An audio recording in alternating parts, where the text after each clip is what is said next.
Chapter 11. Mitchell, what's wrong? Mom hurried into the living room, buttoning her coat. The car, I choked out, pointing to the driveway. Your father took it this morning. He had an early meeting, Mom reported. Mrs. O'Connor's giving us all a lift. I breathed a sigh of relief, but I still felt disappointed.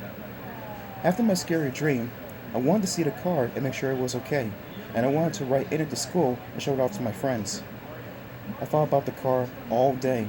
I don't think I heard a word Miss Grimm, my teacher, said. Just before the final bell rang, I looked up from my seat to see Miss Grimm frowning down at me. She had her arms crossed tightly in front of her and was tapping one shoe against the floor. Mitchell, can you explain that? She asked. She pointed down to the paper in front of me. Huh? I glanced down at my history notes and uttered a cry of surprise. No notes, no words at all. Instead, I had drawn the new car. I had drawn it over and over, at least 20 times, without even realizing it. How did this happen? I wondered. How could my hand draw these sketches completely on his own? Please, Dad, just a short ride, please? I didn't like to beg, but he had already refused 3 or 4 times, so what choice did I have? Can we finish our dinner in peace? Mom groaned. She slammed her fork and knife onto the table. I don't really want to take you for a ride tonight, Mitchell, Dad said patiently. It's going to rain, and Todd's running a little fever, Mom added. So we can stay home, I said. I'd stay home with him, Mom replied. So it's just you and me, Dad, I cried. How about it? Just a town and back. Maybe we could pick up some aspirin for Todd or something. Dad laughed. Todd doesn't need aspirin.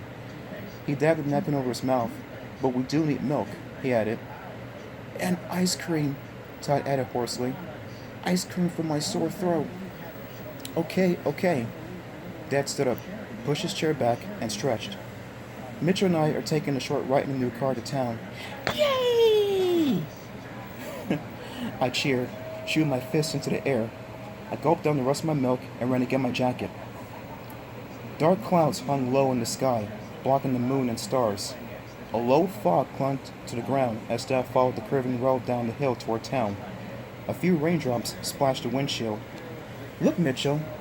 Dad took his right hand off the wheel and steered with 2 fingers of his left hand.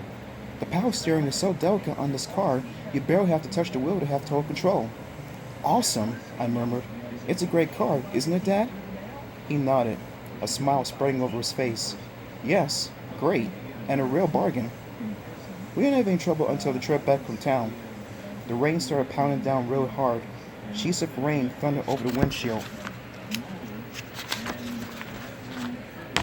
blurring the light from the headlights, making it impossible to see. It's like driving underwater, Dad muttered, slowing the car. Leaning over the wheel, he steered with his left hand. His right hand fumbled over the dashboard. I can't find the wipers, he scowled. Do you see the wiper control? I leaned forward as far as the seatbelt would allow me. I squinted at the dashboard. Radio, heater, flash signal. No, I don't see it, Dad. Dad uttered a frustrated sigh. He pulled the car to the side of the road. Rain washed over the car like ocean waves, one wave after another. Quick, open the glove compartment, Dad ordered. Find the manual. It will tell us where to find the wiper control. Hurry. He continued to search the dashboard. Where is it? Where's the stupid knob? Dad hates things like this.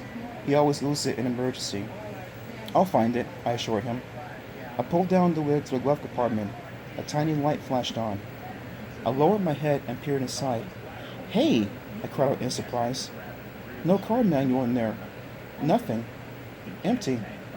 Except for a torn scrap of white paper.